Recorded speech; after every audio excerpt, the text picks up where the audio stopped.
Morning students, come back to our English classes. Today I am going to start the first poetry, Dust of Snow, which is composed by Robert Frost. At first I would like to tell you about Robert Frost that he is an American poet. He always used to write a realistic poetry or a poem. Here this poem is a very small poem, and it looks very simple, but it gives a large significance. First we read the poem, "The way a crow shook down on me. The way a crow shook down on me the dust of snow from a hemlock tree has given my heart a change of mood and shaped some part of a day I had rude." Here I would like to tell you that dust means not the धूल here. यहाँ पर dust का मतलब धूल नहीं है. The dust of snow means यहाँ पर dust का मतलब होता है गिरना.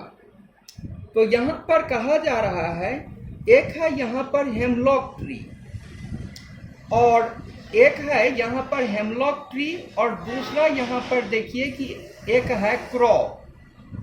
तो इसमें कहा जा रहा है कि कभी एक दिन थके हुए थे और वे पास में एक हेमलॉक ट्री के नीचे में बैठे हुए थे.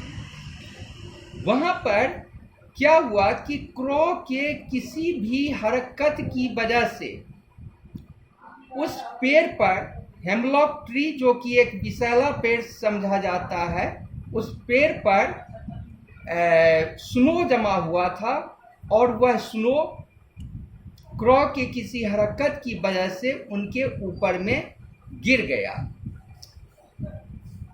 तो has given my heart a change of mood. तो उस टाइम में तो पोएट जो थे वे काफ़ी दुखी थे, वे काफ़ी उदास थे. यह आप जान सकते हैं कि यहाँ पर एक वर्ड है क्रॉ. क्रॉ को हम लोग अपशकुन समझते हैं और हेमलॉक को भी अपशकुन समझते हैं.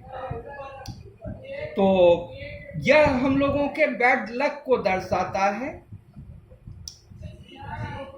और वहाँ पर ये जब दुखी थे तो उसी टाइम में उनके ऊपर में जब वह स्नो गिरा तो स्नो के गिरने के बाद उनका मूड एट रैंडम चेंज हो गया, उनका मूड बदल गया. और उसके बाद कहा जा रहा है कि and saved some part of a day I had rude. कहने का मतलब कि दिन का और आगे का समय जो उनका उदासीपूर्ण बीतता, वह पूरा समय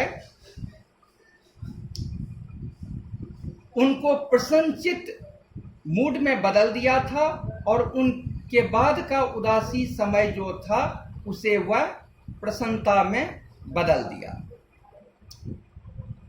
तो इस पोएम के माध्यम से कवि हमें कहना यही चाहते हैं कि वास्तव में हम जिन चीज़ों को अपने जीवन में बुरा समझते हैं कि कौवा अच्छा नहीं हो जाता है, कौवा अच्छा नहीं समझा जाता है, या जब कभी हम रास्ते में जाते रहते हैं तो हम लोगों में एक कहावत है कि बिल्ली अगर रास्ते में इस साइड से उस साइड चले जाता है तो कहते हैं कि वह रास्ते को काट दिया. लेकिन कभी कभी यह होता है कि इस तरह की जो छोटी चीज़ें होती है उससे भी हमारे जीवन में काफ़ी फायदा मिलता है.